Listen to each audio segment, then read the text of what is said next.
just pay attention for a second. Israel blew up 2,800 Hezbollah terrorists today. You can see some of the video by selling the Iranian-backed group pagers with explosives hidden inside. It all started when Israel killed Hezbollah's number 2 by allegedly hacking his cell phone and then sending a missile through his apartment window. So the group, Hezbollah, wanted a more secure, untraceable way to communicate with its foot soldiers and some of its leadership. So it got everybody pagers.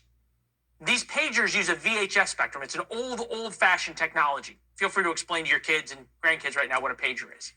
But basically, they have a much stronger connection, operate in power outages, which was going to be good for Hezbollah if there was a war. Here's one of the guys who got paged. But not many folks still sell pagers, and the Israelis were only too happy to oblige. With us now, Tracy Walder, News Nation national security contributor, former staff operations officer for the CIA, also with the FBI. Tracy, I don't know what about this story has captivated the world's imagination, but there's something there that Israel could have pulled off any number of bombings, killed any number of Hezbollah guys. The way they did this, though, is sort of wildly special, is it not?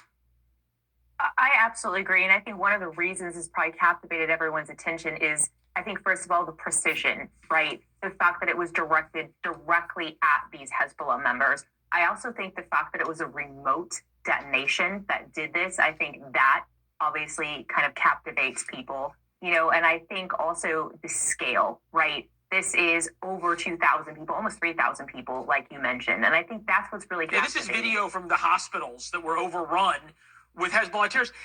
You worked against the Taliban in Afghanistan, so you understand the psychological part of this. How much of this is psychological for the Hezbollah fighters, right? That there's this sort of Cold War between Israel and Hezbollah going on right now.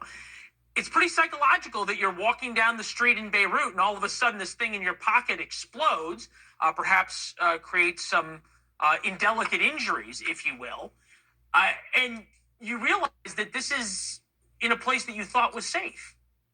Right. So that's a great point, Leland. So really the reality is obviously this has physical implications, right? We know people have been injured and have been killed. But the reality is the psychological implications that this has to Hezbollah are going to last for, quite frankly, decades. They have to find, as you mentioned now, new ways to communicate. And they thought they had that in the pager. And this is going to cripple them in terms of their communications for many, many years to come. So really what Israel has done is completely eliminated their way of being able to communicate technologically. And that is going to be a massive problem for them. Yeah, so the video we're watching is surveillance video from various places where these Hezbollah guys were when the pagers all exploded. We've been kicking this around on the set. Why now do we think they did this? The pagers evidently went out a couple of weeks ago. Why 3:30 on a Tuesday? So I think the time, so I just want to talk about 3:30. So I think the time is significant, and that really is the middle of the day. People are at work. People have their pagers probably on them, and most people are awake. So I feel that that's why they used that time. I think in terms of the date, they maybe had several dates that they had in mind, but I think what they were trying to do was do this in response to missile strikes. And the most recent one, probably the Houthi one. Yeah, the other thing that I think is interesting is the Iranian ambassador to Lebanon had one of these pagers. And I'm going to now get kind of wonky in spy talk, but the operational security of Hezbollah, the idea that they were so thoroughly compromised that the Israelis could get something that was going to blow up into the hands of the Iranian ambassador, it has to also speak to, from a psychological standpoint for Hezbollah, not only their communications networks, but the concept that the Israelis have infiltrated them this far. They've paid off enough Lebanese that the Israelis can do whatever they want.